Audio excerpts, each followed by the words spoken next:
إن الحمد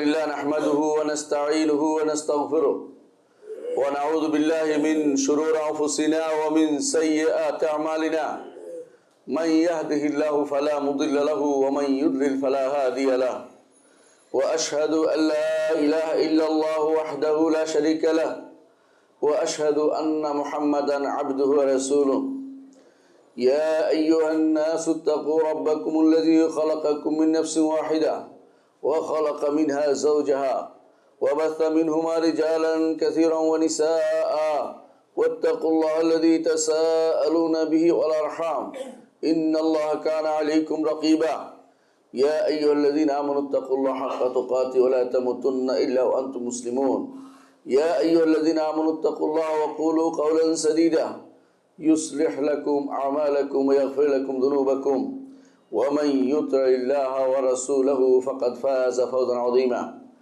أما بعد فإن أصدق الحديث كتاب الله وخير الهدي هدي محمد صلى الله عليه وسلم وشر الأمور محدثاتها وكل محدثة بدعة وكل بدعة ضلالة وكل ضلالة في النار أيها الناس اتقوا الله فإن الله عز وجل أمركم بالتقوى والرسول صلى الله عليه وسلم يوصي الناس بالتقوى ومن اتق الله عز وجل يدخل جنته ومن لم يتق الله عز وجل لا يدخل جنته قال الله عز وجل تلك الجنة التي نورث من عبادنا من كان تقيا সম্মানিত মুসলিয়ান ইকরাম, আমি আমার নিজেকেও আপনাদেরকে আল্লাহর তাকওয়া অবলম্বন করার অনুরোধ জানাচ্ছি।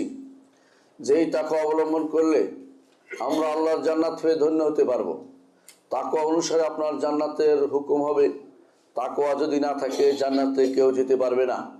যতক্ষণ পর্যন্ত পূর্ণ মুত্তাকি না হবে ততক্ষণ পর্যন্ত কেউ জান্নাতে প্রবেশ করতে পারবে না। তাকওয়ার অর্জনের একটি বড় জিনিস, একটি বড় মাধ্যম হচ্ছে, বা যা না হলেই নয়, তাকওয়া অর্জন করতে হলে অবশ্যই অবশ্যই ঈমানকে পূর্ণ করতে হবে। আর ঈমানিয়াতের একটি অংশ হচ্ছে রাসূলদের উপর ঈমান। ইতিপূর্বে আমরা রাসূলদের উপর ঈমানের বিষয়ে বিস্তারিত আলোচনা করেছি। আজকেও সে আলোচনা ধারাবাহিক থাকবে ইনশাআল্লাহ। গত পর্বে বলেছিলাম যে আল্লাহ তাআলা অনেক রাসূলকে প্রেরণ করেছেন, অনেক নবী প্রেরণ করেছেন। যদি হাদিসটি শুদ্ধ হতো আবু যর রাদিয়াল্লাহু আনহু, তাহলে আমরা বলতাম যে 1,24,000 অথবা 2,24,000 নবী এবং 325 বা 313 জন বা 316 জন বা 14 জন বিভিন্ন বর্ণনা এসেছে, সেগুলোকে তাদেরকে আমরা রাসূল হিসেবে তাদের সংখ্যা হিসেবে উল্লেখ করতাম। সম্মানিত মুসলিয়ান ইকরাম, হাদিসটির ব্যাপারে ভিন্ন ভিন্ন মত রয়েছে।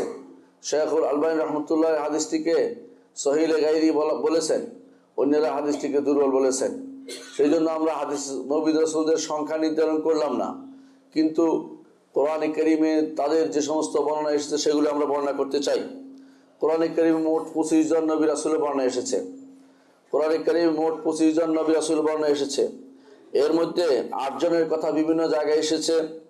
একজন হচ্ছে আদম, হুদ, সালেহ, শুআয়ব, ইসমাঈল, ইদ্রিস, জালকিফল এবং মুহাম্মদ। এদের কথা ভিন্ন ভিন্নভাবে এসেছে। আল্লাহ তাআলা বলেছেন, যেমন আদম আলাইহিস সালাতু ওয়াস সালাম সম্পর্কে বলেছেন, ইন্নাল্লাহ আস্তাফা আদম ওয়া নূহ ওয়া আলা ইব্রাহিম ওয়া আলা ইমরান আলা আলামিন। এখানে আদম আলাইহিস সালাতু ওয়াস সালামের নবুয়তের ঘোষণা দেওয়া হয়েছে। সুতরাং প্রথম মানুষটি একজন নবী ছিলেন। আমরা কখনো ব্যাঙ বা ব্যাঙাচি ছিলাম না, অথবা আমরা কখনো বানর ছিলাম না। যারা এটা বলবে তারা ঈমানদার না, তারা কাফের। কেউ যদি মনে করে যে একসময় আমরা বানর ছিলাম, তারা কাফের। আমরা প্রথম মানুষ আদম আলাইহিস সালাতু ওয়াস সালাম আমাদের আদি পিতাকে নবী হিসাবে মনে করি, এবং তিনি সম্পূর্ণরূপে পূর্ণ মানুষ ছিলেন। কোনো রকমের কোনো কিছু খারাপ কোনো দৃষ্টি তার দিকে নিবদ্ধ করা জায়েজ নেই। তার দিকে খারাপ কোনো কিছু সম্পৃক্ত করা বৈধ নয়। এবং আদম আলাইহিস সালাতু ওয়াস সালাম অনেক পূর্ণাঙ্গ গুণের অধিকারী ছিলেন, সর্বদিক থেকে পূর্ণ একজন মানুষ, যাকে আল্লাহ তার নিজ হাতে সৃষ্টি করেছেন। নিজ হাতে যাকে সৃষ্টি করেছেন তিনি হচ্ছেন আদম আলাইহিস সালাতু ওয়াস সালাম। এটা আল্লাহ আদম আলাইহিস সালাতু ওয়াস সালামকে সৃষ্টি করার মাধ্যমে বনি আদমকে আল্লাহ সম্মানিত করেছেন। তিনি আমাদের প্রথম পিতা, তিনি হচ্ছেন একজন নবী, এর উপরে কোনো সন্দেহ করা যাবে না। তো প্রথম মানুষ যে যাকে প্রেরণ করে তিনি ছিলেন নবী। কারণ হচ্ছে আমরা আগে বলেছি যে রাসূল প্রেরণ করা হয় কাফের ও ইমানদার উভয় কওমের কাছে, আর নবী প্রেরণ করা হয় শুধুমাত্র ইমানদারদের কাছে, তাদেরকে স্মরণ করিয়ে দেওয়ার জন্য।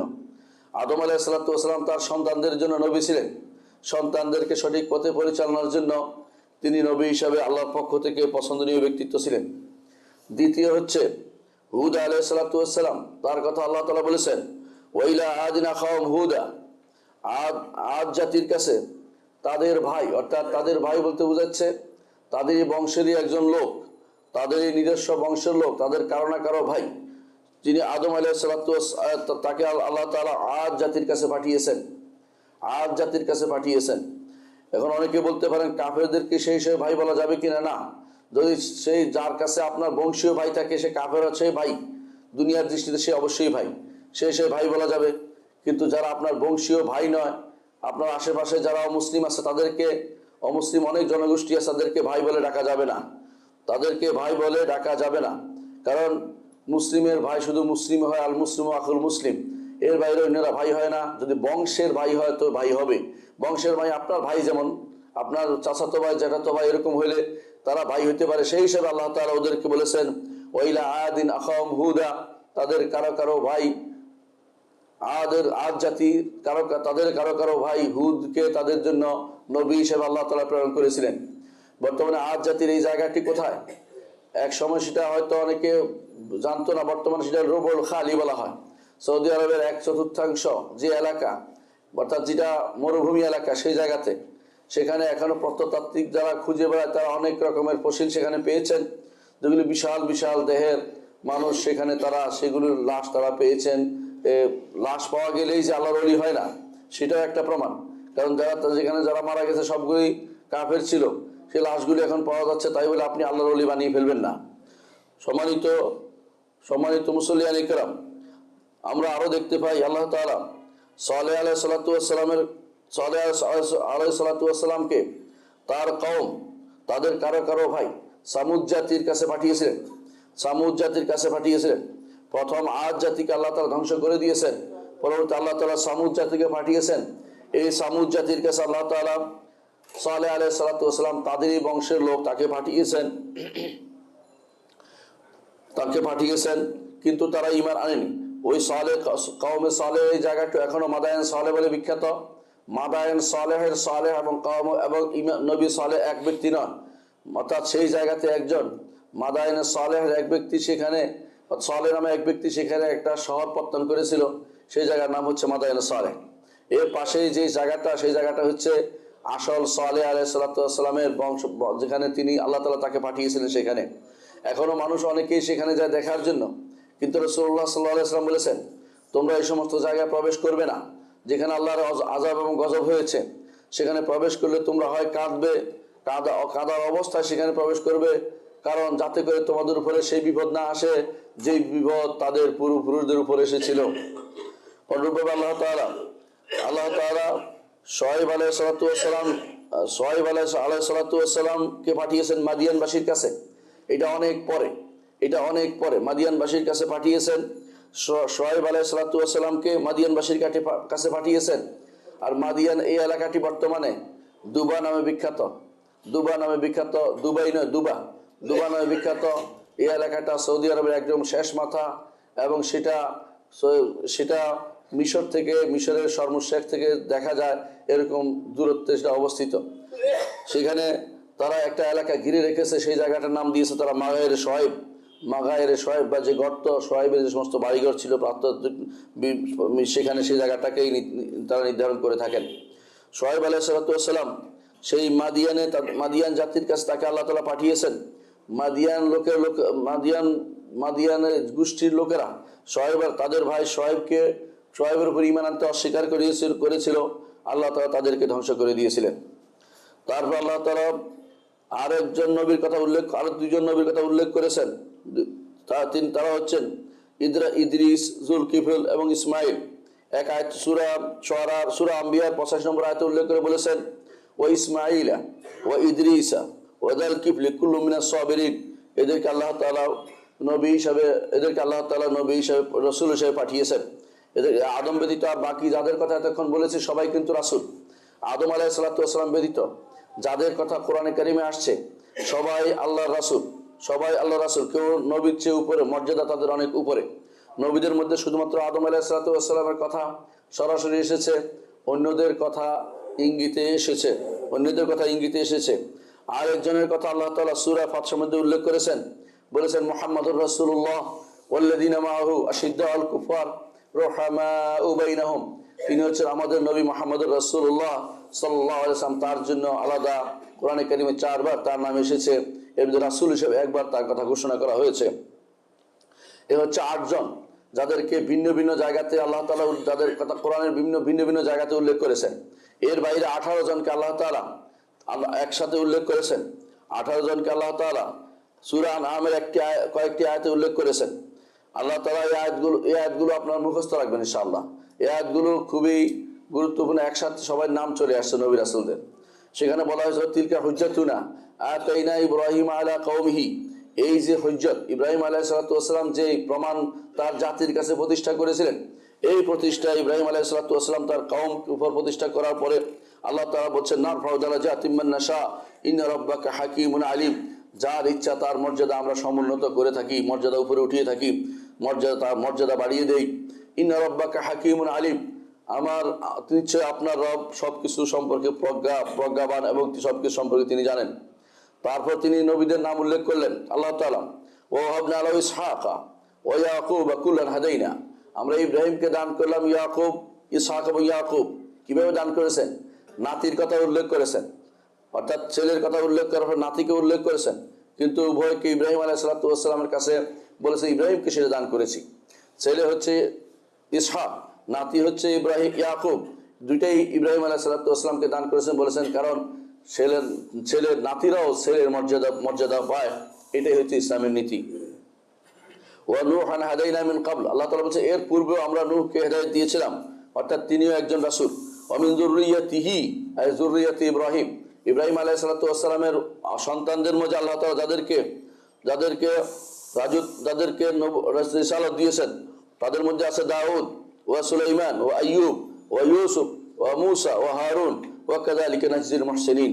তারপর আরো বলেছেন ওয়া যাকারিয়া ওয়া ইয়াহইয়া ওয়া ঈসা ওয়া ইলিয়াসা কুল্লু মিনাস সালিহিন ওয়া ইসমাঈল ওয়া ইলিয়াসা ওয়া ইউনুস ওয়া লূতান ওয়া কুল্লান ফাদ্দালনা আলা আলামিন।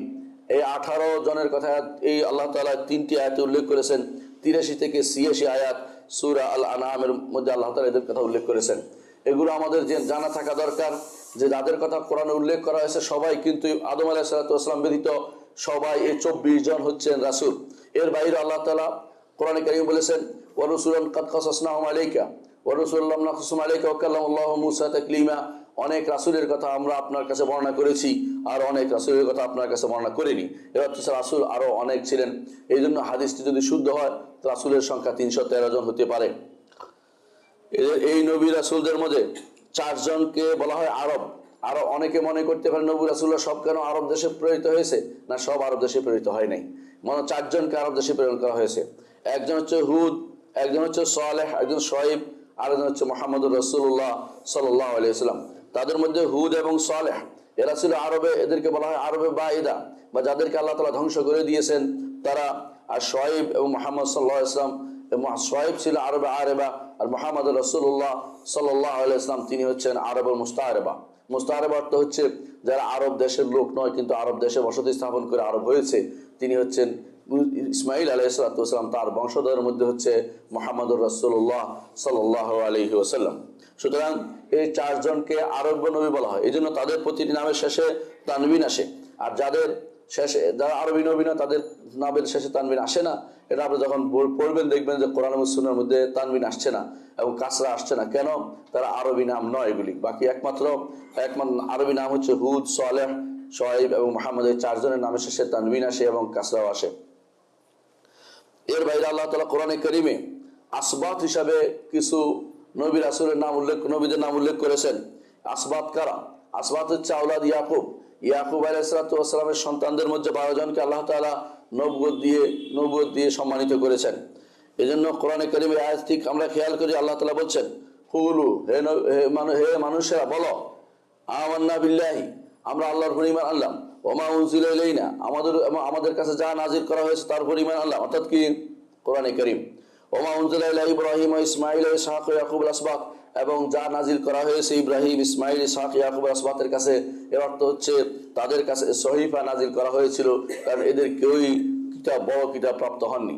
এদের কাছে আল্লাহ তাআলা সহিফা নাজিল করেছেন। আর সহিফা তো চিঠির আকারে কিছু দিক নির্দেশনা যা আল্লাহ তাআলা বনি আদমকে প্রদান করেছে সেই সময় প্রয়োজন অনুসারে, যখন যেটার প্রয়োজন সেটা আল্লাহ তাআলা তাদেরকে দিয়েছিলেন। সুতরাং আমরা দেখতে পাচ্ছি আসবাব যাদেরকে বলা হয়েছে তারাও নবী বা রাসূল, তাদেরকে আমরা তাদের উপর যথাযথ ঈমান আনি। আমরা সুন্নাহ থেকে, রাসূলুল্লাহ সাল্লাল্লাহু আলাইহি ওয়াসাল্লাম হাদিস থেকে কয়েকজন নবী রাসূলদের কথা আলোচনা করি। একজন হচ্ছেন শীস, যে আবু যর রাদিয়াল্লাহু আনহু বর্ণিত সে হাদিসের মধ্যে এসেছে যে আল্লাহ তাআলা তার কাছে 50টি সহিফা নাজিল করেছেন। 50টি সহিফা নাজিল করেছেন। ইবনে হিব্বান হাদিসটি তার সহিতে বর্ণনা করেছেন। কিন্তু হাদিসটির মধ্যে আমরা আগেও জেনেছি যে এতে কিছুটা কথাবার্তা রয়েছে, সুতরাং কেউ শুদ্ধ বলেছে, কেউ অশুদ্ধ বলেছে। শীস আলাইহিস সালাতু ওয়াস সালামকে নবী বলতে হলে হাদিসটিকে শুদ্ধ বলতে হবে, কারণ এর বাইরে অন্য কোনো বর্ণনা আমাদের কাছে নাই যাতে আমরা বলতে পারি যে তিনি সহি বর্ণনা আমাদের কাছে নাই যাতে বলতে পারি যে তিনি শীস আলাইহিস সালাতু ওয়াস সালাম একজন নবী ছিলেন। অনেকে বলে থাকেন যে যখন হাবিল এবং কাবিল মারামারি করেছিল, তখন আল্লাহ তাআলা হাবিলকে মারার পরে কাবিলের বংশে কোন নবুয়ত দেননি, এই জন্য আল্লাহ তাআলা আদম আলাইহিস সালাতু ওয়াস সালামের কন্দরের কারণে আল্লাহ তাআলা শীসকে দান করেছেন। এগুলি ইসরাইলি বর্ণনা। কারণ হচ্ছে তখন সন্তান অনেক বেশি হয়েছিল, একজন দুইজন নয়, তারাও তখন ডবল করে দুনিয়াতে আসতো এবং সেই সব প্রচুর সন্তান দুনিয়াতে ছেয়ে গিয়েছিল। সুতরাং শীসের বংশে শুধুমাত্র বংশধর বাড়বে এ কথা আমরা বিশ্বাস করছি না, কারণ আমাদের কাছে এমন কোনো দলিল নেই। সুতরাং শীস যদি নবী হাদিস দ্বারা শুদ্ধ হয় তো শীস নবী হবেন, হাদিস শুদ্ধ না হলে তাকে নবী বলে বলার আমরা না কোনোটাই বলবো না, চুপ থাকবো। এটা হচ্ছে আহলুস সুন্নাহ ওয়াল জামাতের আকীদা। কারণ এখানে নির্ধারণ করে না কোনটা বলা যাচ্ছে না, কারণ আমাদেরকে রাসূলুল্লাহ সাল্লাল্লাহু আলাইহি ওয়াসাল্লাম বলেছেন হাদিসু আন বনি ইসরাঈল ওয়ালা হারাজ। রাসূলুল্লাহ সাল্লাল্লাহু আলাইহি ওয়াসাল্লাম বলেছেন বনি ইসরাঈল থেকে বর্ণনা করার অসুবিধা নেই, তবে তোমাদের ঈমানের ক্ষেত্রে কোনো কিছু প্রয়োজন না তাদের থেকে নেয়ার, সেখানে না কোনো কিছু না বলে শুধু শুনবো, এটা আসছে এরকম বলবো। দ্বিতীয় আরেকজন নবীর কথা হাদিসে এসেছে, রাসূলুল্লাহ সাল্লাল্লাহু আলাইহি ওয়াসাল্লাম বলেছেন গাজা নবিয়্যুম মিনাল আম্বিয়া, এক নবী তিনি যুদ্ধ করেছেন। এই যুদ্ধটা কখন ছিল আপনারা জানেন? যখন কওমে মুসা আলাইহিস সালাতু ওয়াস সালাম কওমকে আল্লাহ তাআলা বলেছিলেন যে তোমরা বাইতুল মাকদিসে প্রবেশ করো, তোমরা ঢোকা মাত্রই সবাই তোমাদের কথা শুনবে এবং সবাই পরাজিত হবে। কিন্তু তারা সাহস করে সেদিকে যাওয়ার সাহস করলো না। আল্লাহ তাআলা তাদের আযাব চাপিয়ে দিলেন। ইয়াতিহুনা ফিল আরদি 40 সানা, 40 বছর পর্যন্ত তারা তিহের ময়দানে ঘোরাঘুরা করলো, কিন্তু তারা ওই তাদের বাইতুল মাকদিসে যেতে পারলো না। সেই তিহের ময়দানে ঘোরাফেরার সময় আল্লাহ তাআলা মুসা আলাইহিস সালাতু ওয়াস সালাম হারুনকে সেখানেই মৃত্যু দিলেন, সেখানেই তারা মারা গেল তাদের কওমের, সেখানেই তাদেরকে দাফন করা হয়েছে। মুহাম্মদুর রাসূলুল্লাহ সাল্লাল্লাহু আলাইহি ওয়াসাল্লাম এই জন্য উল্লেখ করেছেন, তিনি যখন বাইতুল মাকদিস গিয়েছিলেন অর্থাৎ মেরাজের রাত্রিতে, তখন তিনি বলেছেন আমি যেন সেটা দেখতে পেয়েছি, মুসাকে আমি দেখতে পেয়েছি আন্দাল কাতিবুল আহমার, লাল বালুর কাছে, সেখানে তার কবরটি, সেখানে তিনি সালাত আদায় করছেন। অর্থাৎ তিনি তাকে দেখতে পেয়েছেন সেখানে, অর্থাৎ তার কবর সেখানেই ছিল, তিহের ময়দানের একটা অংশে তার কবর ছিল। এবং সেটা ছিল অন্য হাদিসে এসেছে যে বাইতুল মাকদিস থেকে একরামিয়া, অর্থাৎ তিনি এমনভাবে দোয়া করেছেন আল্লাহ আমাকে বাইতুল মাকদিসের সবচেয়ে কাছের জায়গায় আমাকে যাওয়ার তৌফিক দাও, সেখানে তার মৃত্যু হয়েছিল। এতে বাইতুল মাকদিসের কাছে মুহাম্মদ রাসূলুল্লাহ সাল্লাল্লাহু আলাইহি ওয়াসাল্লাম তার কবরটিকে দেখতে পেয়েছিলেন। তাহলে দেখতে পাচ্ছি যে হারুন এবং মুসা দুজনেই যেহেতু তিহের ময়দানে মারা গিয়েছিলেন, তখন তাদের পরবর্তী যারা তাদের ক্বাল রাজুলান মিনাল্লাযিনা আনআল্লাহু আলাইহিম, ইউশা এবং নূহ ইবনে কালেব, এই দুজনের মধ্যে একজন তখন নবী ছিলেন, তাকে ইউশা বলা হয়। তিনি যখন এরপরে এদের মৃত্যুর পরে যারা এই সুঠামদের অধিকারী, মরুভূমিতে সুঠামদের অধিকারী হয়েছিলেন, যারা ফেরাউনের জিল্লতির জীবন যাপন করেনি, ফেরাউনের অপমানিত জীবন যাপন করেনি, তাদেরকে দিয়ে আল্লাহ তাআলা সারপরে জিহাদের ব্যবস্থাপনা করেছিলেন এবং তাদের নেতৃত্ব দিয়েছিলেন ইউশা বিন নুন। কারণ যারা জিল্লতির জীবন যাপন করেছে তারা সে মর্যাদার আসনে আসীন হইতে পারেনি। এই জন্য আল্লাহ তাআলা যে মরুভূমিতে যারা বড় হয়েছে, জন্ম হয়েছে, তাদেরকে নিয়ে ইউশা আলাইহিস সালাতু ওয়াস সালাম তিনি গেলেন যুদ্ধ করতে এমন এক সময় আসলো শুক্রবারে যুদ্ধ করছিলেন তিনি, শনিবারে তাদের কাছে যুদ্ধ করা নিষেধ। তখন সূর্য ডুবে যাবে, তিনি বলেছিলেন যে সূর্যকে তিনি অ্যাড্রেস করে বলেছিলেন, ইন্নাকি মামুর আওয়ানা মামুর, তোমাকে নির্দেশ দেওয়া হয়েছে চলার জন্য, আমাকে নির্দেশ দেওয়া হয়েছে যুদ্ধ করার জন্য, তুমি থেমে যাও, আমি যুদ্ধ শেষ করে নেই। তার জন্য শুধুমাত্র সূর্য থেমেছিল, আর কোনোদিন কারোর জন্য সূর্য থামেনি। এর বাইরে শিয়ারা যা দাবি করে থাকে সম্পূর্ণ মিথ্যা। শিয়ারা বলে থাকে যে তাদের ইমামের জন্য, তাদের কোনো ইমামের জন্য যে সূর্য থেমে গিয়েছিল, সেটা মিথ্যা কথা। একমাত্র ইউশা বিন নুনের জন্য থেমেছিল সেদিন, সূর্য থেমে গিয়েছিল। তিনি নবী ছিলেন, প্রমাণ হচ্ছে হাদিসে এসেছে, গাজা নবী মিনাল আম্বিয়া। এই কথা বলার জন্য আমি শুধুমাত্র হাদিসটি এখানে অবতারণা করেছি। অর্থাৎ একজন নবীর কথা আমরা হাদিসে পাই। আর কিছু নেককার বান্দার কথা হাদিসে এসেছে, তাদেরকে আমরা নবী হিসাবে নিব না। একজন হচ্ছে যুলকারনাইন। আল্লাহ তাআলা কোরআনে কারীমে যুলকারনাইনের কথা উল্লেখ করেছেন। সন্দেহ হওয়ার কারণ হচ্ছে এখানে একটা আয়াত আছে, কুল আয়াতুল কারনাইন ইম্মা আন তুআযিবা ওয়া ইম্মা আন তাত্তাখিযা ফীহিম হুসনা, তুমি তাদেরকে শাস্তি দিতে পারো অথবা ভালো ব্যবহার করতে পারো। আমরা বললাম যুলকারনাইনকে। এইখান থেকে অনেকে বলেছেন যুলকারনাইন নবী ছিল, কারণ আল্লাহ কিভাবে বলছেন।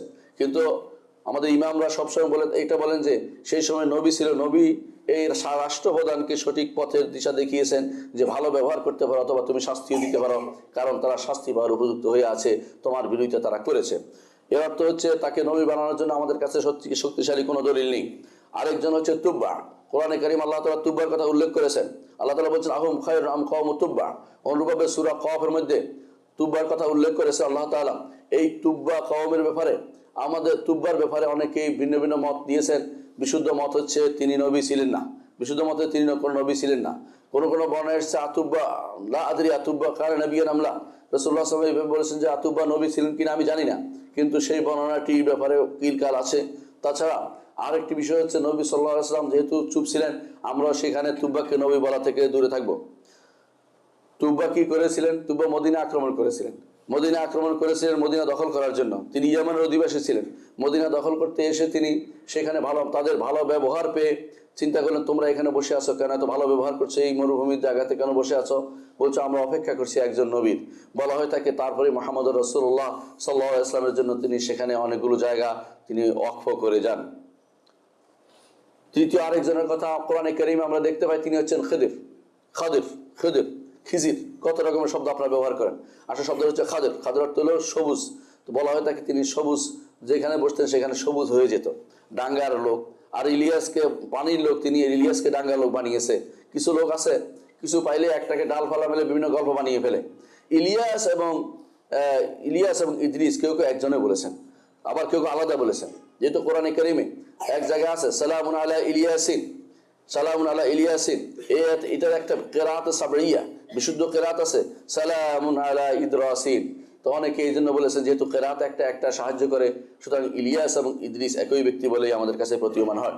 এর বাইরে আরেকটি বর্ণনা আছে, না, তারা আলাদা, ভিন্ন ভিন্ন নবী হলেও তারা যে একই সময়ে আসছে এবং তারা যে কেউ ডাঙ্গায় কেউ বা পানিতে, এই জাতীয় কথাগুলি যা বলা হয় সবই গাঁজাখুরি গল্প। বরং বিশুদ্ধ মত হচ্ছে এটা, একমাত্র খিজির আলাইহিস সালাতু ওয়াস সালামকে আল্লাহ তাআলা বিশেষ কিছু জ্ঞান দান করেছিলেন, যার মাধ্যমে যা অন্য কাউকে তিনি দান করেননি। আল্লাহ তাআলা কোরআনে কারীমে সেটা উল্লেখ করেছেন। এজন্য খিজিরকে যারা ওলি বলে তারা বিভ্রান্তিতে লিপ্ত রয়েছে। খিজির ওলি নয়, তিনি আসলে একজন নবী ছিলেন, এটাই আমরা বিশ্বাস করি। তার কারণগুলি আমি উল্লেখ করবো ইনশাআল্লাহ। এর আগে আমাদেরকে জানা দরকার, খিজিরকে যদি ওলি বলা হয় সমস্যা কি হয়। তাদের কাছে, অনেকের কাছে মনে করা হয়, তারা মনে করে অলির মর্যাদা নবীর চেয়ে বেশি, এই জন্য মুসাকে অলির কাছে তিনি শিখতে পাঠিয়েছেন, নাউযুবিল্লাহ। এরকম কথা আমরা কখনো বলি না, কারণ আল্লাহ তাআলা এক নবীকে আরেক নবীর কাছে পাঠিয়েছেন।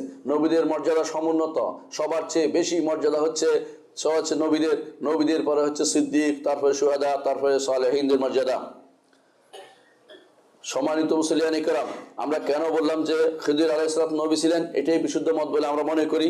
তার কারণ হচ্ছে আল্লাহ তাআলা কোরআনে কারীমে তার ব্যাপারে বলেছেন যে ফাওয়াজাদা আবদাম মিন ইবাদিনা আতাইনাহু রাহমাতাম মিন ইনদিনা ওয়া আল্লামনাহু মিন লাদুন্না ইলমা। এরা দুইজন কে ছিল? মুসা আলাইহিস সালাতু ওয়াস সালাম এবং ইউশা বিন নুন। তারা দুইজনে চলতে যখন একজনকে পেয়েছেন, সে একটি লোককে আল্লাহ তাআলা বলছেন আবদাম মিন ইবাদিনা, আমার দাসগুলোর মধ্যে একটি দাস। সাধারণত আল্লাহ তাআলা এরকম দাস বিশেষভাবে বললে শুধু নবীদেরকে শুধুমাত্র দাস হিসেবে উল্লেখ করে থাকেন। যেমন কোরআনে কারীম আল্লাহ তাআলা বলেছেন ওয়া ইন কুনতুম ফি রাইবিম মিম্মা নাযালনা আলা আবদিনা। আবার অনুরূপভাবে সূরা ইসরার মধ্যে বলেছেন সুবহানাল্লাযী আসরা বিআবদিহি লাইলা মিনাল মাসজিদিল হারাম ইলাল মাসজিদিল আকসা। আবার বলেছেন সালাতে যখন যায় সেখানে বলেছেন ওয়া আন্নাহু লাম্মা কামা আব্দুল্লাহ ইয়াদউহু কাদু ইয়াকুনুনা আলাইহি লিবাদা। এইজন্য আব্দ শব্দ স্পেশালি উল্লেখ করার কারণে বোঝা যাচ্ছে যে তিনি নবীদের অন্তর্ভুক্ত ছিলেন। আরো বলা হয়েছে আতাইনাহু রাহমাতাম মিন ইনদিনা আল্লামনাহু মিন লাদুন্না ইলমা, বিশেষ রহমত দিয়েছি এবং মিন লাদুন্না ইলমা, আমার পক্ষ থেকে তাকে বিশেষ জ্ঞান দান করেছি। সুতরাং বোঝা গেল স্পেশাল জ্ঞান এইটা নবীদের প্রাপ্ত হতে পারে। বেদাতীরা সাধারণত এই আয়াত থেকে নিয়ে থাকে যে ইলমে লাদুন্নি দাবি করে থাকে। ইলমে লাদুন্নি বলে কোনো আরো কিছু নাই, যেন অন্য মানুষের কাছে আসতে পারে এমন কিছু নেই। আল্লাহ তাআলা যারা যা শিক্ষা দিবেন তার অন্তর যা ঢেলে দিবেন সেটাই শুধু ইলম হতে পারে। আলাদা কোনো ইলমে লাদুন্নি দাবি করে সেটা দিয়ে কোনো শরীয়তের কোনো কিছুকে কোনোভাবেই সেটাকে শরীয়তের কোনো কিছুকে ঠেলে ফেলা যাবে না বা দূরে রাখা যাবে না। ইলমে লাদুন্নি বলতে কোনো আলাদা কোনো কিছু নেই, বরং আল্লাহ তাআলা মিন লাদুন্না ইলমা, প্রত্যেকটি মানুষকে তার পক্ষ থেকে ইলম দিয়ে থাকেন। নবীদেরকেও ইলম দিয়েছেন, আপনাকেও ইলম দিয়েছেন। প্রত্যেকটাই আল্লাহর পক্ষ থেকে প্রাপ্ত ইলম। আমরা জাহেল ছিলাম, আল্লাহ যাকে ইলম দিয়েছেন সেই শুধুমাত্র আলেম হয়েছে, আল্লাহ যাকে জ্ঞান দিয়েছেন সে আলোকিত হয়েছে। সুতরাং মনে রাখতে হবে, এই আয়াত থেকে আমরা বুঝতে পারি যে খিদির আলাইহিস সালাতু ওয়াস সালাম নবী ছিলেন। দ্বিতীয়ত, মূসা আলাইহিস সালাতু ওয়াস সালাম খিদিরকে বলেছিলেন হাল আত্তাবিউকা আলা আন তুআল্লিমানি মিম্মা উল্লিমতা রুশদা, যে জিনিস আপনাকে জানানো হয়েছে আমাকে সে জিনিসের জানান, আমি সে জিনিস জানবো, এই জন্য আপনার অনুসরণ করার কি আপনি অনুমতি দিবেন? একজন নবী একজন অন্য নবীর কাছে শুধু সেটা বলতে পারেন, সুতরাং তিনি নবী ছিলেন বলে আমরা বিশ্বাস করছি। তৃতীয়ত, তিনি যে দাসকে যে বাচ্চাটাকে হত্যা করেছিলেন সে বাচ্চাটাকে হত্যা করার বিষয়টি কোনো ওলির জন্য অনুমোদিত নয়। একমাত্র নবী, শুধুমাত্র তিনি আল্লাহ যদি জানিয়ে থাকেন যে তিনি এরকম হবেন তখন তাকে হত্যা করার অনুমতি নবীদের হতে পারে, কোনো ওলির হতে পারে না। সুতরাং কোনো ব্যক্তি যেন তাকে ওলি না মনে করে বরং নবী মনে করে। চতুর্থত আমরা দেখতে পাই কোরআনে কারীম আল্লাহ তাআলা উল্লেখ করেছেন যে সবকিছু শেষ হওয়ার পরে, দুজনের মধ্যে কথোপকথন শেষ হওয়ার পরে সব শেষে তিনি বলেছেন ওমা ফাআলতু আন আমরি, আমি নিজ থেকে কোনোটাই করিনি। এর অর্থ হচ্ছে সবটাই ছিল রব্বুল আলামিনের পক্ষ থেকে প্রাপ্ত নির্দেশনা অনুসরণ করেছেন। এই হিসাবে তিনি অবশ্যই একজন নবী ছিলেন বলে আমরা বিশ্বাস করে থাকি। এর বিপরীতে যারা ওলি বলে তাদেরকে দলিল পেশ করতে হবে। হ্যাঁ, আল্লাহ তাআলা এত কিছু উল্লেখ করার পরে বলতে পারেন অনেকেই যে তিনি তো তাকে নবী বলেন নাই, সবকিছু বলা লাগে না। আমরা যেভাবে আদম আলাইহিস সালামকে বলেছি তিনি নবী ছিলেন, অথচ সেখানে নবী শব্দটি উল্লেখ নাই। হ্যাঁ, হাদিসে আছে, একটি হাদিসে আছে আদমু কানা নবিয়্যান, প্রশ্নের উত্তরে এসেছে ক্বালা নাম নবিয়্যুন মুকাল্লাম, হ্যাঁ তিনি একজন নবী ছিলেন যার সাথে আল্লাহ তাআলা কথা বলেছেন। আল্লাহ তাআলা যার সাথে কথা বলেছেন তিনি হচ্ছেন আদম আলাইহিস সালাম। ঠিক অনুরূপভাবে খিদিরও নবী ছিলেন বলে আমরা বিশ্বাস করছি। আল্লাহ তাআলা তার সাথে আল্লাহ তাআলা ওহী প্রেরণ করেছেন এবং তিনি এমন কিছু কাজ করেছেন যা মূসা আলাইহিস সালামেরও তার কাছে এই জ্ঞান ছিল না। সুতরাং তিনি একজন নবী ছিলেন বলে আমরা বিশ্বাস করে থাকি। এর বাইরে খিদির নিয়ে আমাদের সমাজে সমস্ত জিনিস প্রচলিত আছে, অনেক কিছুকে এখন দূরে রাখতে হবে। মনে রাখবেন, খিদির মারা গেছে, খিদির জীবিত নয়। কারণ মুহাম্মদ রাসূলুল্লাহ সাল্লাল্লাহু আলাইহি ওয়াসাল্লামের সময় যদি তিনি জীবিত থাকতেন অবশ্যই মুহাম্মদ রাসূলুল্লাহ সাল্লাল্লাহু আলাইহি ওয়াসাল্লামের সাথে যুদ্ধ করতে তিনি আদিষ্ট হতেন। তিনি বলেছেন লাউ কানা মূসা হাইয়ান লামা ওয়াসাইল ইত্তিবাই, মূসা যদি জীবিত থাকতেন আমার অনুসরণ করা ব্যতীত তার কোনো গত্যন্তর ছিল না। অর্থাৎ মূসা আলাইহিস সালাম যদি জীবিত থাকতেন মুহাম্মদ রাসূলুল্লাহ সাল্লাল্লাহু আলাইহি ওয়াসাল্লামের সাথে এসে যুদ্ধ করা তার জন্য ফরজ ছিল। ঠিক অনুরূপভাবে যদি খিদির জীবিত থাকতেন অবশ্যই তিনি যুদ্ধ করতে আসতেন। কারণ মুহাম্মদ রাসূলুল্লাহ সাল্লাল্লাহু আলাইহি ওয়াসাল্লাম যখন বদরের যুদ্ধে বলছেন আল্লাহ এই সাহাবা যদি আপনি ধ্বংস করে দেন আপনার নাম নেওয়ার মতো দুনিয়াতে আর কেউ থাকবে না। তো যদি খিদির জীবিত থাকতো তো তিনিও তো আল্লাহর নাম নিতে পারতেন না। বোঝা গেল যে খিদির তখন জীবিত ছিল না। আর জীবিত থাকলে মুহাম্মদ রাসূলুল্লাহ সাল্লাল্লাহু আলাইহি ওয়াসাল্লাম কোনো না কোনোভাবে তার কথা উল্লেখ করতেন। বোঝা গেল খিদির মারা গেছে বহু আগেই, মুহাম্মদ রাসূলুল্লাহ সাল্লাল্লাহু আলাইহি ওয়াসাল্লামের দুনিয়াতে নবুয়ত প্রাপ্তির আগেই খিদিরের অবসান হয়ে গেছে। খিদির আলাইহিস সালাম তিনি তখন জীবিত ছিলেন। আল্লাহ তাআলা কোরআনে কারীম বলেছেন আল্লাহ তাআলা কোরআনে কারীম বলেছেন ওমা জাআলনা লিবাশারিন মিন ক্বাবলিকাল খুলদা, আমরা ইতিপূর্বে কোনো মানুষের জন্য খুলদ চিরস্থায়ী জীবন দেয়নি। মিথ্যা খালিদুন, আপনি মরে গেলে কি তারা চিরস্থায়ী জীবন পাবে? সুতরাং কোনো ব্যক্তির চিরস্থায়ী জীবন নাই। যারা মনে করে থাকে আবে হায়াত খেয়েছে বা তিনি এই খেয়ে লম্বা জীবন পেয়েছে, সবগুলি মিথ্যা বানোয়াট কথা, এগুলির সাথে কোনো কিছু আপনারা বিশ্বাস করবেন না। অনেকে বর্ণনা করে থাকে মুহাম্মদ রাসূলুল্লাহ সাল্লাল্লাহু আলাইহি ওয়াসাল্লাম মৃত্যুর পরে খিজিরে এসে গান গেয়েছে, কান্না করেছে, এই জাতীয় জিনিসগুলো বিশ্বাস করবেন না, এগুলো সবই বানোয়াট। অর্থাৎ খিজির বহু আগেই দুনিয়া থেকে আলাইহিস সালাম দুনিয়া থেকে চলে গিয়েছেন। তাদের রবের সান্নিধ্য তারা আল্লাহ দুনিয়া থেকে তারা আল্লাহর সাথে সান্নিধ্যকে বেশি পছন্দ করেন। নবীরা সব সময় আল্লাহ আল্লাহর সাথে সাক্ষাৎকে বেশি পছন্দ করেন। প্রত্যেক নবীকেই আল্লাহ তাআলা এই সাক্ষাতের জন্য এই সুযোগ দেন, তাদেরকে জিজ্ঞাসা করেন দুনিয়ায় থাকবে নাকি যাবে। প্রত্যেকেই আল্লাহর সাথে সাক্ষাৎকে ইখতিয়ার করেছেন। মুহাম্মদুর রাসূলুল্লাহ সাল্লাল্লাহু আলাইহি ওয়াসাল্লাম ইখতিয়ার করে বলেছিলেন, ইলার রাফিকিল আলা, ইলার রাফিকিল আলা, ইলার রাফিকিল আলা, আমি সর্বোচ্চ আমার বন্ধুর সাথে সাক্ষাৎ করতে যেতে চাই, আমি দুনিয়া থাকতে চাই না। তারপর আল্লাহ তাআলা তার রূহকে দুনিয়া থেকে হরণ করার ব্যবস্থাপনা করেছেন। প্রত্যেকটি নবীকে আল্লাহ তাখয়ির দেওয়া হয়, এটা নাম ইউখাইয়ার, অর্থাৎ তাদেরকে আলাদাভাবে দুনিয়া থেকে যাওয়ার ব্যাপারে যাবেন না থাকবেন এই অপশন তাদেরকে দেওয়া হয়। সেই হিসাবে আমরা বলি যে প্রত্যেক নবী চলে গেছেন, খিদির আলাইহিস সালাতু ওয়াস সালাম চলে গেছেন। আমাদের সমাজে যে সমস্ত পীর ফকিররা আছে তথা দরবারি লোকেরা আছে, তারা কথায় কথায় খিজির চোখে দেখে সবুজ সঙ্গের কিছু একটা গায়ে দিয়ে আসছে বা সবুজ চোখ নিয়ে আসছে, নীল চোখ নিয়ে আসছে, এই জাতীয় কথাবার্তা তারা বলে থাকে। এরা সবগুলি হচ্ছে শয়তানের দোসর, এবং যেগুলি এসে থাকে তারাও শয়তান। সেখানে দাঁড়িয়ে বেশি বেশি করে আয়াতুল কুরসি পড়বেন, শয়তান পালিয়ে যেতে বাধ্য হবে ইনশাআল্লাহ। সম্মানিত মুসল্লিয়ান কিরাম, একজন রাসূলকে, রাসূলের উপর কুফরি করা হচ্ছে সমস্ত রাসূলের উপর কুফরি করা। একজন রাসূলকে অস্বীকার করা হচ্ছে সমস্ত রাসূলকে অস্বীকার করা। আল্লাহ তাআলা কোরআনে কারীমে এই জন্য বলেছেন, কাযাবাত কওমুন নুহিল মুরসালিন, কওমে নূহ রাসূলদের উপর মিথ্যারোপ করেছে। অথচ কওমে নূহ একমাত্র নূহের উপর মিথ্যারোপ করেছিল। কারণ একজনকে মিথ্যারোপ করার অর্থ হচ্ছে এই জাতীয় সবার উপরেই মিথ্যারোপ করা। আপনারা এটা সবাই মেনে কোরআনে কারীমের আয়াত থেকে সূরা শুআরা 105 নম্বর আয়াত দেখতে পাবেন। অনুরূপভাবে আল্লাহ তাআলা বলছেন, কাযাবাত আদুল মুরসালিন, আদ ও সমস্ত রাসূলদেরকে অস্বীকার করেছে। সূরা শুআরা 133 নম্বর আয়াত আল্লাহ বলেছেন, এর অর্থ হচ্ছে আদ শুধুমাত্র তাদের কওমের যে নবী ছিলেন অর্থাৎ হুদ আলাইহিস সালাতু ওয়াস সালামকে শুধুমাত্র মেনে নিতে অস্বীকার করেছে। কিন্তু একজনকে অস্বীকার করার অর্থ হচ্ছে সমস্ত নবী রাসূলকেই অস্বীকার করা এবং নবী রাসূলের সাথে কুফরি করা। তৃতীয়ত আল্লাহ তাআলা বলেন, কাযাবাত সামুদুল মুরসালিন, সামুদ সে সমস্ত নবী রাসূলকে অস্বীকার করেছিল, আসলে সমস্ত নবী রাসূলকে অস্বীকার করেনি। সে সামুদ শুধুমাত্র কওমে সালেহ আলাইহিস সালাতু ওয়াস সালামকে মানতে অস্বীকার করেছিল। অনুরূপভাবে সূরা শুআরার 160 নম্বর আয়াতে আল্লাহ তাআলা বলেন, কাযাবাত কওমু লূতিল মুরসালিন, কওমে লূত রাসূলদেরকে অস্বীকার করেছিল। না, রাসূলদেরকে অস্বীকার করেনি, মূলত অস্বীকার করেছিল কাকে? লূত আলাইহিস সালাতু ওয়াস সালাম মানতে অস্বীকার করেছিল। কিন্তু যেহেতু একজন রাসূলকে অস্বীকার করার অর্থ হচ্ছে সমস্ত রাসূলকে অস্বীকার করা, কারণ সমস্ত নবী রাসূলের দাওয়াত হচ্ছে একই জিনিস। সেটা কি? সবাই দাওয়াত দিত একই দাওয়াত, যে সবাই দাওয়াত দিত একই, আনিবুদুল্লাহ, একমাত্র আল্লাহর ইবাদত করো, ওয়াত্তাকু, তার তাকওয়া অবলম্বন করো। সমস্ত নবী রাসূলরা একই দাওয়াত দিত। সুতরাং একজনকে অস্বীকার করার অর্থ হচ্ছে সমস্ত নবী রাসূলকে অস্বীকার করা।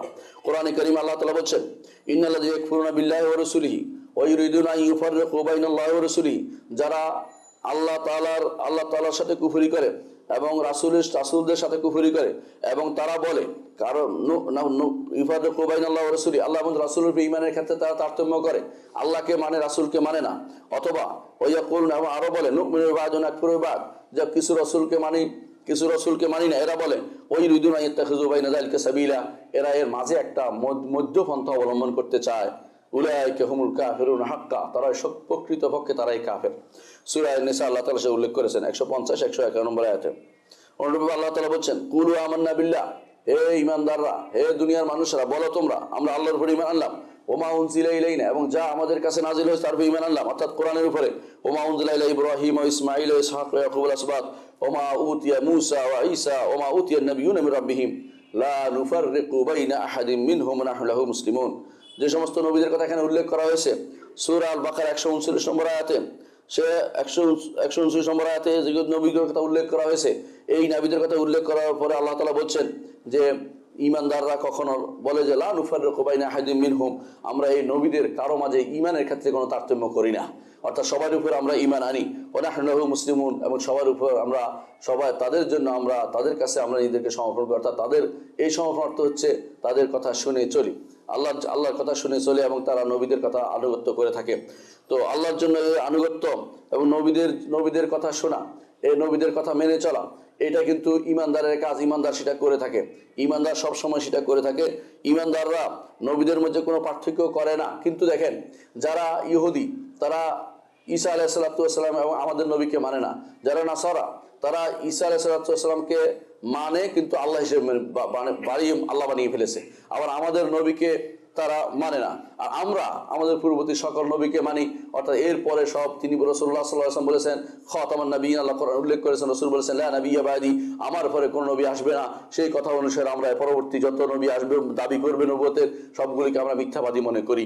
তাদের কাছে কোনো ক্রমে কোনো প্রমাণ চাওয়া জায়েজ নাই বা তাদেরকে সুযোগ দেওয়া জায়েজ নাই। তাদেরকে শুধুমাত্র মনে করতে হবে মিথ্যাবাদী। মিথ্যাবাদীর শাস্তি, বিশেষ করে তাদের জন্য বিশেষ শাস্তি শরীয়তে রয়েছে, এবং সেটা হচ্ছে মৃত্যুদণ্ড। কারণ শরীয়তে নবী আর কেউ আসতে পারে না। মুহাম্মদ রাসূলুল্লাহ সাল্লাল্লাহু আলাইহি ওয়াসাল্লাম পরে আল্লাহ তাআলা দ্বীনকে পূর্ণ করে দিয়েছেন, শরীয়তকে পূর্ণ করে দিয়েছেন, এবং সমস্ত কিছু আমাদের কাছে পূর্ণ রয়েছে। আলহামদুলিল্লাহ, হেফাজতের দায়িত্ব আল্লাহ তাআলা কোরআনের জন্য নিয়েছেন, জিকিরের জন্য নিয়েছেন, সেই হিসেবে কোরআনও হেফাজতকৃত রয়েছে, এবং রাসূলুল্লাহ সাল্লাল্লাহু আলাইহি ওয়াসাল্লাম হাদিসে হেফাজতকৃত রয়েছে আলহামদুলিল্লাহ। আল্লাহ তাআলা কোরআনে কারীমে আরেকটি আয়াতে বলছেন ফাইন আমানু বিমিসলি মা আমানতু বিহি ফাকাদ ইহতাদাও, যদি তারা ঈমান আনে যেভাবে তোমরা ঈমান এনেছো সে তবে অবশ্যই হেদায়েত প্রাপ্ত হয়েছে। ওয়া ইন তাওয়াল্লাও, যদি এরকম ঈমান না আনে, অর্থাৎ সমস্ত নবী রাসূলদের ঈমান না আনে, ফাইন্নামা হুম ফি শিকাক, তাহলে তারা অবশ্যই পথভ্রষ্টতায় রয়েছে। কোরআনে কারীমে আল্লাহ সূরা বাকারা 137 নম্বরে সেটা উল্লেখ করেছেন। আরেকটি আয়াতে আল্লাহ তাআলা বলছেন যারা নবীদের মধ্যে পার্থক্য করে ঈমানের ক্ষেত্রে তাদের প্রশংসা করে আল্লাহ তাআলা বলছেন আমানা রাসূলু বিমা উনজিলা ইলাইহি মির রাব্বিহি ওয়াল মুমিনুন কুল্লুন আমানা বিল্লাহি ওয়া মালাইকাতিহি ওয়া কুতুবি রাসূলিহি। এখানে তারপর বলছেন লা নুফাররিকু বাইনা আহাদিন মির রাসূলিহি, তার রাসূলদের মধ্যে ঈমানের ক্ষেত্রে আমরা কোনো তারতম্য করি না। 9 নম্বর আরেকটি আয়াতে আল্লাহ তাআলা বলছেন ওয়াল্লাযিনা আমানু বিল্লাহি ওয়া রাসূলিহি ওয়া লা ইউফাররিকু বাইনা আহাদিন মিনহুম, আর যারা ঈমান আনে আল্লাহ এবং রাসূলের উপর এবং রাসূলদের মাঝে রাসূলদের কারো ব্যাপারে কোনো তারতম্য করে ঈমানের ক্ষেত্রে তারতম্য করে না, উলাইকা সাওফা ইউতিহিম উজুরহুম, তাদেরকে আল্লাহ তাআলা পুরস্কৃত করবেন, আল্লাহ তাআলা ঘোষণা করেছেন। আর আহলে কিতাবদের তিনি নিন্দা করেছেন, সেটা কি তারা কারো উপর ঈমান আনে কারো ঈমান আনে, এই জন্য আল্লাহ তাআলা বলছেন ওয়াইযা কিলা আমানু বিমা আনজালাল্লাহ ক্বালু নু'মিনু বিমা উনজিলা আলাইনা ওয়া ইয়াকফুরুনা বিমা ওয়ারাআহু ওয়া হুয়াল হাক্কু মুসাদ্দিকাল লিমা মাআহুম। কোরআনে কারীম আল্লাহ তাআলা তাদের কথা উল্লেখ করে বলছেন আহলে কিতাবরা কিছু মানে কিছু মানে না, তারা বলে কিছু মানবো কিছু মানবো না। আল্লাহ তাআলা বলছেন যে তাদের নিন্দা করেছেন তিনি সেখানে। সুতরাং আমরা বিশ্বাস করি যে সমস্ত নবীদের উপর ঈমান আনতে হবে, রাসূলদের ঈমান আনতে হবে, এবং আমরা এটা বিশ্বাস করি যাদের নাম এসেছে নাম হিসেবে বিশ্বাস করতে হবে। নাম যাদের আসেনি মৌলিকভাবে তারা অনেক বিশেষ সংখ্যা ছিলেন, অনেক বেশি সংখ্যা ছিলেন, এটার উপরে আমাদের ঈমান আনতে হবে। আর যে সমস্ত নাম এসেছে অনেক ইহুদিদের কিতাবে, এদেরকে আমরা নবী হিসেবে উল্লেখ করবো না, বলবো যে ওদের কিতাবে নাম এসেছে। যেমন কোনো জার্জিসের নাম এসেছে, কোথাও হেজকিয়ালের নাম এসেছে, কোনো দানিয়ালের নাম এসেছে। অনেকেই সন্তানদেরকে এই জাতীয় নামগুলি রাখে থাকে, এগুলি নামগুলি রাখা যাবে না। এটা আমাদেরকে মনে রাখতে হবে যে নবী রাসূলদের এই তালিকার মধ্যে তাদের নাম ঢুকানোর ক্ষেত্রে দলিল প্রমাণ দরকার, দলিল প্রমাণ পাওয়া যায়নি। সুতরাং তাদেরকে নবী হিসেবে উল্লেখ করে বা তাদের নামের সন্তানদের নাম রাখা থেকে আমরা দূরে থাকবো। আমরা দেখবো আমাদের নবী মুহাম্মদ রাসূলুল্লাহ সাল্লাল্লাহু আলাইহি ওয়াসাল্লাম তার সাহাবীদের নামের মধ্যে কোন নাম তিনি কিভাবে পরিবর্তন করে নাম রেখেছেন অনেক নামকে, এবং কেন তিনি সেগুলো রেখেছেন আপনারা জানবেন। অনেক নামকে রাসূলুল্লাহ সাল্লাল্লাহু আলাইহি ওয়াসাল্লাম তার সময়ে তিনি পরিবর্তন করেছেন এবং অনেকগুলো তিনি অনুমোদন করেছেন। তো সেইগুলো রাখতে চেষ্টা করব, কিন্তু যে সমস্ত নামের অর্থ জানা যায় না, যে সমস্ত নবী হিসাবে জানা যায় না, তাদের নাম আমরা আমাদের সন্তানদের রাখবো না। আকুলু কাউলি হাযা ওয়াস্তাগফিরুল্লাহ লি ওয়া লাকুম ওয়া লিসাইরিল মুসলিমিন ফাস্তাগফিরু ইন্নাহু হুয়াল গফুরুর রাহিম। ইন্নাল হামদালিল্লাহ নাহমাদুহু ওয়া নাস্তাঈনুহু ওয়া নাস্তাগফিরুহু ওয়া নাউযু বিল্লাহি মিন শুরুরি আনফুসিনা ওয়া মিন সাইয়্যাতি আমালিনা মান ইয়াহদিহিল্লাহু ফালা মুদিল্লা লাহু ওয়া মান ইউদ্লিল ফালা হাদিয়া লাহু ওয়া আশহাদু আল লা ইলাহা ইল্লাল্লাহু ওয়াহদাহু লা শারীকা লাহু ওয়া আশহাদু আন্না মুহাম্মাদান আবদুহু ওয়া রাসূলুহু। আম্মা বাদ, সম্মানিত মুসলিয়ান ইকরাম, নবী রাসূলরা হচ্ছে সবচেয়ে সম্মানিত এবং সবচেয়ে জ্ঞানী, এবং তারা হচ্ছে দুনিয়া ও আখিরাতে সব জায়গায় সম্মানিত, এবং তাদের সাথে সম্পর্ক রাখা অর্থ হচ্ছে ওই ব্যক্তির অন্তরের মধ্যে ভালো কিছু আছে বলে প্রমাণিত। যারা অন্তর স্বচ্ছ, যাদের অন্তর স্বচ্ছ, যাদের অন্তর পবিত্র, তারা নবীদেরকে ভালোবাসে। আর যাদের অন্তরের মধ্যে কোনো রকমের খারাপ কিছু ঢুকেছে তারাই শুধুমাত্র নবীদের সাথে শত্রুতা পোষণ করে। নবীরা দুনিয়ার বুকে আল্লাহর পক্ষ থেকে বিশাল নেয়ামত। এই নেয়ামতে যারা কদর করতে জানবে না তারা অবশ্যই নিজেদের কদর করতে পারবে না, নিজেরা ঈমানকে রক্ষা করতে পারবে না। এজন্য সমস্ত নবীদের ব্যাপারে যাদের নাম এসেছে তাদের ব্যাপারে অবশ্যই আমরা পজিটিভলি থাকবো। যাদের নাম আসেনি এদেরকে সব মৌলিকভাবে বলবো যে আল্লাহ তাআলা আরো অনেক নবী রাসূল প্রেরণ করেছেন, কিন্তু নির্ধারণ করে কাউকে নবী রাসূল বলবো না। সুতরাং সে বিষয়ে আমাদের খেয়াল রাখা দরকার।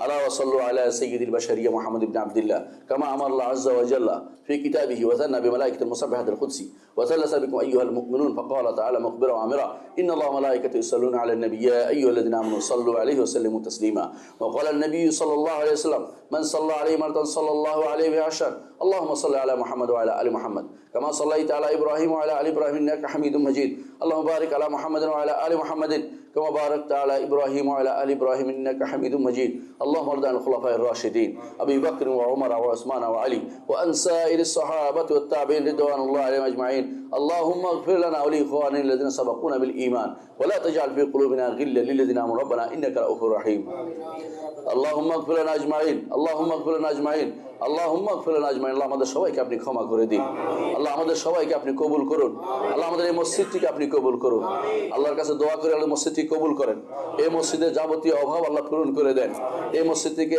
হেদায়েতের মিনার হিসেবে আল্লাহ তাআলা কবুল করেন কিয়ামত পর্যন্ত আল্লাহ তাআলা এই মসজিদটিকে যেন আবাদ রাখেন আল্লাহর কাছে দোয়া করছি এবং এই মসজিদের সাথে সংশ্লিষ্ট মসজিদের যারা মুতাওয়াল্লি আছেন বা যাদের সাথে যারা কাজ করে নিরলসভাবে কাজ করে যাচ্ছেন সবাইকে আল্লাহ আপনি কবুল করেন আল্লাহ সবাইকে তাদের হেদায়েতের পথে রাখুন এবং তাদের দ্বারা হেদায়েতের কাজ করার তৌফিক দান করুন আল্লাহ তাদের দ্বারা আখিরাতে আল্লাহ তারা যেন আখিরাতে সুন্দরভাবে জান্নাতে যেতে পারে তৌফিক তাদেরকে দান করুন আল্লাহ এই মসজিদে যারা চালান তাদেরকে আপনি কবুল করুন আল্লাহ আমাদের সহ আল্লাহ সবাইকে আপনি কবুল করুন আমাদের গুনাহগুলি মাফ করে দিন আল্লাহ আল্লাহ আমাদের গুনাহগুলি মাফ করে দিন আল্লাহ আল্লাহ আপনি ছাড়া কেউ গুনাহ ক্ষমাকারী নেই ওয়াইন্নাহু লা ইয়াগফিরু যুনুবা ইল্লা আনতা আল্লাহুম্মা ইগফির ওয়ারহাম ইয়া আরহামার রাহিমিন আল্লাহ আমাদের মধ্যে যারা মারা গেছে তাদেরকে আপনি ক্ষমা করে দিন আল্লাহ যারা অসুস্থ আছে সুস্থ করে দিন যারা বিপদে আছে বিপদ থেকে তাদেরকে উদ্ধার করে দিন আল্লাহ আমাদেরকে আপনি কবুল করুন আমাদেরকে আপনি দ্বীনের উপর রাখুন আমাদের শরিয়া বুঝার তৌফিক দান করুন আল্লাহ আমাদেরকে যা না জানলেই নয় এই জিনিসগুলো আমাদের অন্তরে ধারণ করার তৌফিক দান করুন আল্লাহুম্মা ইগফির ওয়ারহাম ওয়া আনতা খায়রুর রাহিমিন ইবাদাল্লাহ রাহিমাকুমুল্লাহ ইন্নাল্লাহা ইয়া'মুরু বিল আদলি ওয়াল ইহসান ওয়া ইতা'i যিল কুরবা ওয়া ইয়ানহা আনিল ফাহশা'i ওয়াল মুনকারি ওয়াল বাগই ইয়া'যুকুম লা'আল্লাকুম তাযাক্কারুন ওয়া লাযিকরুল্লাহি আকবার আল্লাহু ইয়া'লামু মা তাসনাউন